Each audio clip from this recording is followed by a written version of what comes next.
नमस्कार किसान भाइयों, बहुत बहुत स्वागत है आज की इस वीडियो में। दोस्तों, आज की इस वीडियो में हम बात करेंगे कि हमारे एक दो किसान भाइयों का हमारे पास काफ़ी ज़्यादा कमेंट आ रहा है कि जो गेंदे के रोग हैं, कलकतिया कटिंग वाला जो गेंदा है, उसमें जो रोग आते हैं उसके बारे में बताएं। तो मैं काफ़ी दिन से डिले कर रहा था और वीडियो पे कमेंट का रिप्लाई भी दे रहा था कि हम जल्दी इस टॉपिक पर वीडियो लाएंगे। हालांकि मैंने हाइब्रिड गेंदे पर और गेंदे पर मैंने वीडियो उस रोग से संबंधित डाले हुए हैं, और आज मैं इस वीडियो के माध्यम से पूरा बताऊंगा शुरू से लेकर एंड तक। उसकी ट्रांसप्लांटिंग, नर्सरी भी कैसी खरीदना चाहिए, कहाँ से खरीदना चाहिए, टोटल जानकारी आज इस वीडियो के माध्यम से देने वाला हूं।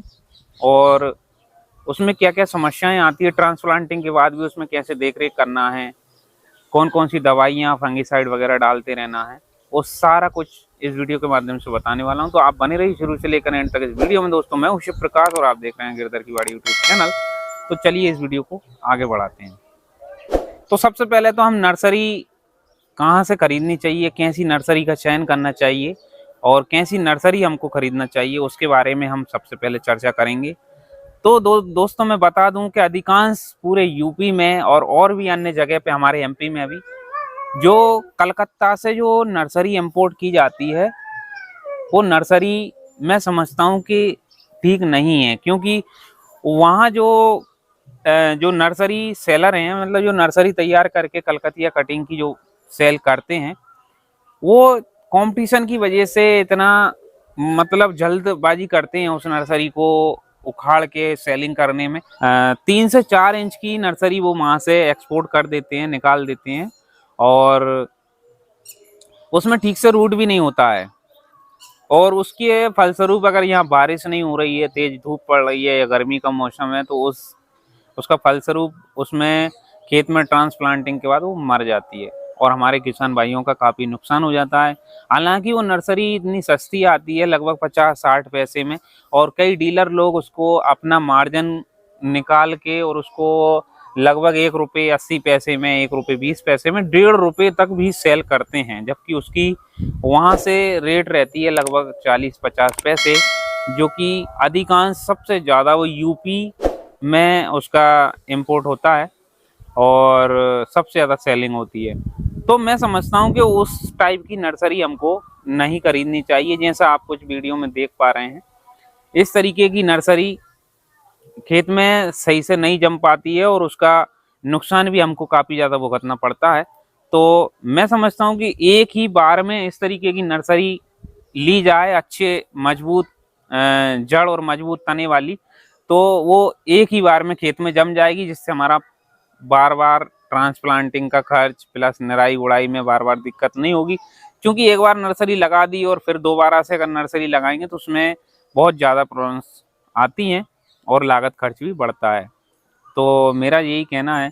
जैसे वहाँ से जो नर्सरी आती है, हालांकि कुछ लोग वहाँ के जो सेलर हैं वो अच्छी नर्सरी भी बेचते हैं वहाँ से, लेकिन उनका थोड़ा कॉस्ट ज़्यादा रहता है। जैसा आप वीडियो में देख पा रहे हैं कुछ इस तरह, ये वहाँ से इम्पोर्ट की हुई नर्सरी है, लेकिन इसका क्या है कि इसको कम से कम 10 से 12 दिन 15 दिन तक वहाँ नर्सरी के अंदर तैयार करते समय रोका गया है। उसको कम से कम 12 दिन का समय दिया गया है, जिससे उसमें रूट भी बड़े हो गए हैं और उसकी हाइट भी बड़ी हो गई और तना भी थोड़ा मोटा हो गया है। तो ये नर्सरी जो है, ठीक है, ये नर्सरी चल जाएगी, लेकिन इसका कॉस्ट वहीं से ज़्यादा रहेगा। तो अगर इस तरीके की नर्सरी अगर आपको मिलती है तो आप बेशक खरीद सकते हैं, नहीं तो आप जो हमारे गिरधर नर्सरी में जो नर्सरी तैयार होती है प्रो ट्रे में, इस तरीके से अगर आपको कहीं से भी और जो दूसरी जगह से अगर ऐसी नर्सरी मिलती है तो आप ऐसी नर्सरी खरीद सकते हैं। ये थोड़ा कॉस्टली होता है, लेकिन इसको ट्रांसप्लांटिंग के बाद पौधा झटकता नहीं है, मुरझाता नहीं है, और तेज धूप होने की स्थिति में भी ये मरता नहीं है। बस अर्थ है कि खेत में पर्याप्त नमी हो, मतलब पानी लगा दें पहले, एक दिन पहले, और हल्का ड्राई होने के बाद इसको ट्रांसप्लांट करें, तो ये नर्सरी ट्रांसप्लांटिंग के दौरान खराब नहीं होगी, मरेगी नहीं। तो ये तो हो गई नर्सरी वाली बात। मैं ज़्यादा हर टॉपिक में मैं ज़्यादा टिप्पणी नहीं करूँगा, क्योंकि वीडियो नहीं तो ज़्यादा लंबा हो जाएगा और आपको बोरिंग सा लगेगा। इसलिए अब आगे बात करते हैं कि ट्रांसप्लांटिंग हो गया। ट्रांसप्लांटिंग के बाद आप एक शेड्यूल बनाइए और इस शेड्यूल के हिसाब से ही काम कीजिए। इस बार पूरे भारत से मेरे पास कमेंट आ रहे हैं, कॉल आ रहे हैं, और स्थिति ये है कि कई लोगों के प्लॉट बर्बाद हो चुके हैं। मेरे यहाँ खुद का प्लॉट बर्बाद हो चुका है। तो इसलिए हमको एडवांस रहना चाहिए अपना कोई भी क्रॉप लगाया है उसके प्रति। अब यहाँ मैरीगोल्ड की बात कर रहे हैं तो मैरीगोल्ड में 2-3 रोग ऐसे हैं जो हमारे फसल को चौपट कर देते हैं, बर्बाद कर देते हैं। सबसे पहले है इसमें लीफ स्पॉट। लीफ स्पॉट पुरानी पत्तियों से शुरू होता है, और अधिकांश मैं आपको पहचान बता देता हूं कि प्लांट जो है, जो हम नर्सरी ट्रांसप्लांट करते हैं उसमें जो पत्तियां होती हैं, वो पत्तियां स्टार्टिंग की पत्तियां होती हैं, और वो प्रोडक्शन लेवल तक जब पौधा पहुंच जाता है तब तक भी वो पत्तियां पौधे से खराब होके झड़ती नहीं है, वो पूरी तरह स्वस्थ रहती हैं। अगर स्वस्थ पौधे की पहचान अगर आप करना चाहते हैं, जैसा कुछ वीडियो में आप देख पा रहे हैं, जो पत्ती आपको नजर आ रही है, ये पत्ती ट्रांसप्लांटिंग के समय छोटे से पौधे की अवस्था से ही ये पत्ती उस पौधे पे हैं, और ये पौधा जो है प्रोडक्शन लेवल पे आ गया है, इसके बाद भी ये पत्ती पूरी तरह इसमें स्वस्थ नजर आ रही है, तो आप समझ सकते हैं कि आपकी जो क्रॉप है पूरी तरह स्वस्थ है। ये पहचान करने का एक तरीका है। अगर आपके नीचे की पत्तियां जल के, झुलस के या पीली पड़ के ड्रॉप हो गई हैं या काले धब्बे आ गए हैं, तो आप समझ लो कि आपके प्लॉट के अंदर फंगस का अटैक है, और आपको इसके प्रति थोड़ा एक्टिव रहना चाहिए। तो ये लीफ स्पॉट की समस्या हो जाती है। लीफ स्पॉट नीचे से अटैक करता है, पुरानी पत्तियों से आना शुरुआत होती है। पुरानी पत्तियों पे धब्बे आ जाएंगे, धब्बे आने के बाद वो काली पड़ जाएंगी, और धीरे धीरे वो डैमेज होके ड्रॉप हो जाएंगी। तो इस चीज से हमको निपटने के लिए फंगिसाइड का यूज करना चाहिए समय समय पर। इसमें कार्बेंडाजिम प्लस मैनकोजेब, जो कि यूपीएल कंपनी का जो साफ पाउडर आप इधर देख रहे हैं, इसमें देखने को मिलता है। आप इसका यूज हर 10-12 दिन में एक बार स्प्रे कर सकते हैं, और रेगुलर करना चाहिए। लेकिन मैं समझता हूं कि एक ही टेक्निकल और एक ही दवाई का प्रयोग आपको रेगुलर नहीं करना चाहिए। आपको जैसे 10-12 दिन इसको स्प्रे किए हुए हो गए हैं, तो आप 10-12 दिन बाद दूसरा कोई टेक्निकल लें फंगिसाइड, और उसका स्प्रे करें। तो बदल बदल के करें। और जब आपका मैच्योरिटी पे आ गया, इसके बाद अलावा इसमें एक रोग और आता है, जैसा आप वीडियो में देख पा रहे हैं इधर, ये जो है ब्लाइट रोग है। इसमें काली डंडी, इसमें तना जो है काला पड़ जाता है, जड़ के पास से पड़ जाता है, या ऊपर से भी पड़ जाता है, बीच में से पड़ जाता है, कहीं से भी काला तना पड़ के, और ये झाड़ जो है टूट के गिरने लगता है, या वहीं से मुड़ जाता है और आड़ा हो जाता है। तो ऐसी स्थिति में ये पूरा जो है प्लॉट को बर्बाद कर देगा। जो जिस प्लांट में आ गया है वो प्लांट की लाइफ खत्म समझो, वो वहां से आगे ना तो ग्रोथ करेगा, ना ही प्रोडक्शन के लिए रेडी होगा। अगर प्रोडक्शन हल्का सा उसमें आ भी गया, तो ऐसा ही सेम उसमें काला धब्बा फूल पर नजर आएगा, जो कि आपको एक अच्छे मंडी भाव के लिए सही नहीं है। और मैं तो ये कहूंगा कि उसमें उत्पादन आएगा ही नहीं। अगर आता है तो 2-4 फूल आएंगे बस, इसके बाद उसकी लाइफ खत्म है।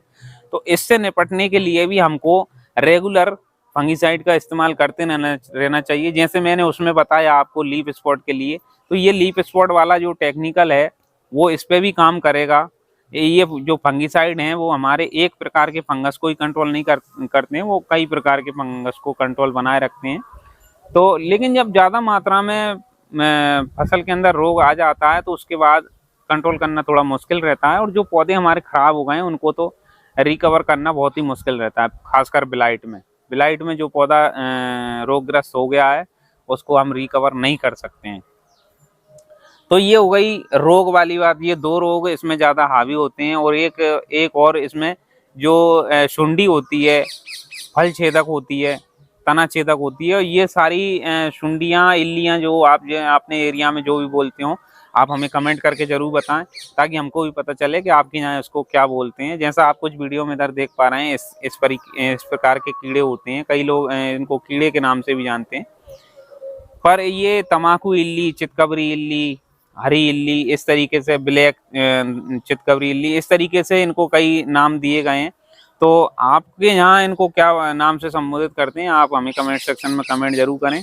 और आप वीडियो कहाँ से देख रहे हैं, अपनी जगह का नाम भी कमेंट करें। तो इस कीड़े से बचने के लिए, इस कीड़े से अपनी फसल को बचाने के लिए आप इसमें समय समय पर, लगभग मैं समझता हूँ कि जब आप हर 10-12 दिन में फंगिसाइड का स्प्रे करेंगे तो उसके साथ आपको टॉनिक भी लेना है। आप चाहें तो ईसाबियोन ले सकते हैं, आप चाहें तो क्रॉप मैक्स ले सकते हैं, और इसके अलावा आप चाहें तो और भी 98% वाला ह्यूमिक एसिड ले सकते हैं, जो दाने वाले फॉर्म में भी आता है प्लस लिक्विड फॉर्म में भी आता है। और इसके साथ में आपको जो जो कीड़े मारने वाली दवाई है, जो इल्ली सुंडी आप जिसको बोलते हैं, उसको कंट्रोल करने वाली जो दवाई है वो आप ले सकते हैं। आप इसमें सिजेंटा कंपनी की पोलोट्रेन ले सकते हैं, जिसमें प्रोपेनोफास 40% और साइपरमेथ्रिन 4% रहता है। और ये नहीं लेना चाहें तो आप इमामेक्टिन बेंजोएट 5% ईसी, जो सेव वाली आकृति की ये दवाई आती है, इसके साथ आप शिम्बोस ले सकते हैं सिजेंटा कंपनी का। दोनों को आपस में मिला के बूस्ट करके आप बहुत ही अच्छे तरीके से ये इल्ली और जो अन्य जो फल फूल छेदक जो है सुंडी वगैरह, इनको बहुत अच्छी तरीके से कंट्रोल कर सकते हैं। तो इसका ये शेड्यूल बना के आप तैयार करें कि हमको फर्स्ट जैसे ट्रांसप्लांटिंग के 10 दिन बाद हमको फर्स्ट डोज फंगिसाइड का लगाना है, उसके साथ आप कोई टॉनिक भी ले लें, और उसके साथ आप कोई हल्की फुल्की सुंडी की दवाई भी ले लें, इल्ली की दवाई भी ले लें। इसके बाद जैसा ही आप ट्रांसप्लांटिंग से 20 दिन हो जाते हैं, उसके बाद दूसरा डोज लें, तो उसके लिए आप कवच फ्लो ले सकते हैं, जो कि सिजेंटा कंपनी का ही है, जिसमें डिफेनकोनाजोल और क्लोरोथालोनेट टेक्निकल देखने को मिलता है।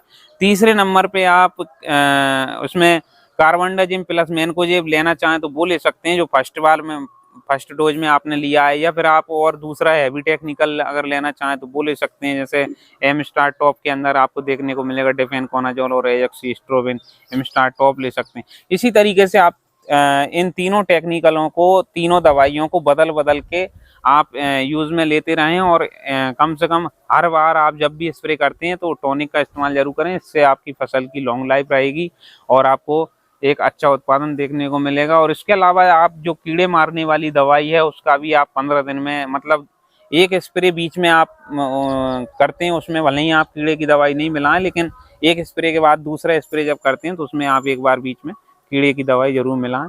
तो इस तरीके से आप इस शेड्यूल को अगर रेगुलर चलाते हैं, शेड्यूल के हिसाब से काम करते हैं, तो आप अपनी फसल को एक लंबे समय तक प्रोडक्शन के लिए बनाए रखते हैं, स्वस्थ बनाए रखेंगे और एक अच्छा प्रोडक्शन ले पाएंगे।